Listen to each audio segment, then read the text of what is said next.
কি সারপ্রাইজ? শুধু surprise, I am very surprise. In fact this is the best surprise of my life. Yes, I knew it দোস্ত। তোর জন্য room ready করা আছে, দ্রুত ফ্রেশ হয়ে ইনকো। ওকে ওকে, আমি আসতেছি। এই যে দীপ চলে আসছে। দোস্ত আমাদের কয়েকটা ছবি তুলে দে না।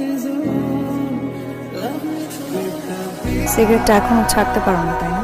সিগারেটটা কিন্তু আমাকে ঠিকই ছেড়ে দিতে পেরেছো। কিরে কই দে সিগারেট দে, আমার সিগারেটটা কই? কি তুই জানিস নি? তুই তো সিগারেট খাওয়া ছেড়ে দিছিস। দাদু, কত দূর মেহেদি? আর বলিস না, যে মেয়েটা মেহেদি লাগাবে সে এখনো এসে পৌঁছায়নি। কখন আসবে আর কখন মেহেদি লাগাবে আর কখন আমি অনুষ্ঠান শুরু করব, কি মুশকিলের মধ্যে পড়লাম বলতো। কি করা যায়? দীপ, দীপ দিতে পারে মা, ও এত জোস সুন্দর করে মেহেদি দিতে পারে। আমি তো